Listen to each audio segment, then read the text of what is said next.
আমাদের ঠাঁই নয়, আমার সোনার বাংলায়।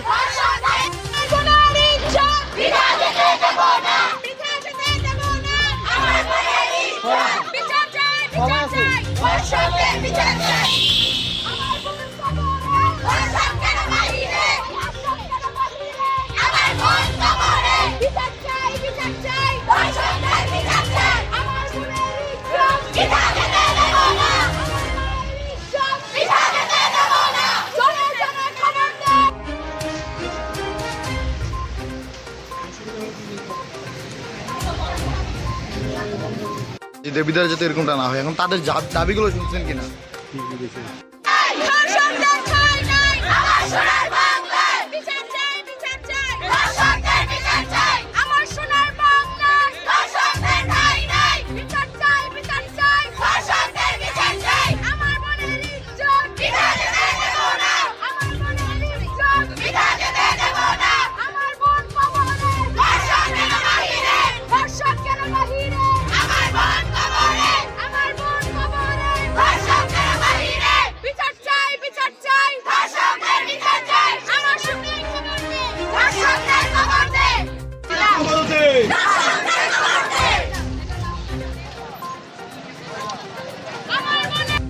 ধর্ষকদের বিরুদ্ধে আমাদের দৃষ্টান্তমূলক শাস্তি হলো, যারা নাকি ধর্ষণ করবে ধর্ষকদের একটা চোখ খুলে দেওয়া হবে 1 নম্বরে, 2 নম্বরে হচ্ছে যে তাদের হাত কেটে দেওয়া হবে, 3 নম্বরে তাদের পা কেটে দেওয়া হবে এবং 4 নম্বরে তাদের গোপনাঙ্গ কেটে দেওয়া হবে। অর্থাৎ এর মাধ্যমে যেন বোঝা যায় যে তারা ধর্ষণ করছে পাবলিক প্লেসে প্রকাশ্যে।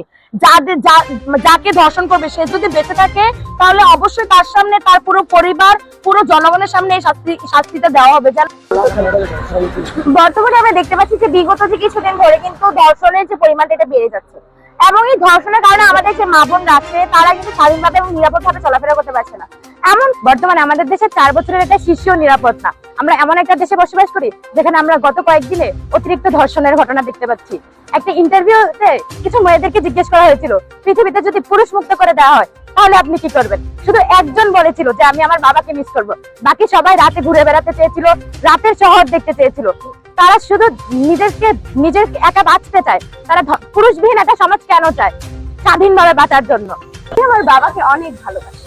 এমন হাজারো মেয়ে আছে যারা কিনা তাদের বাবাকে অনেক ভালোবাসতো। সেই ভালোবাসার ইতিহাসকে বদলে দিয়ে এখন আমাদের বাংলাদেশের প্রেক্ষাপটে দেখা যাচ্ছে যে একজন বাবাই তার মেয়েকে ধর্ষণ করছে। এমন একটি অনাকাঙ্ক্ষিত বিষয় আমাদের বাংলাদেশের প্রেক্ষাপটে অর্থাৎ সোনার বাংলাদেশের দ্বিতীয় স্বাধীনতার দেশে সংঘটিত হচ্ছে, যা আমাদের দেশে কখনোই কাঙ্ক্ষিত ছিল না। 5ই আগস্ট আমরা কি করেছি? আমরা এই স্বাধীন বাংলাদেশকে যেহেতু আনতে পেরেছি, তাহলে কিভাবে আমাদের এই বাংলাদেশের মধ্যে এই পুরাতনরা কিভাবে লুকিয়ে থাকে? তারা আমাদের বাংলাদেশ কিভাবে ছিন্ন করে দিতে পারে? আমরা তাদের বিরুদ্ধে রয়েছি, আজ আমরা বিচার পেয়ে যাবো। যদি এই বিচার আমাদের প্রশাসন না নেয় আমরা আবার বেড়ে যাবো, আমরা আবার স্বাধীনতা নিয়ে যাবো। আমাদের দেশে আজকে দেখেন, আমাদের দেশে একজন 10 বছরের মেয়েও আজকে নিরাপদ নেই, 10 বছরের একটা শিশু নিরাপদ নেই।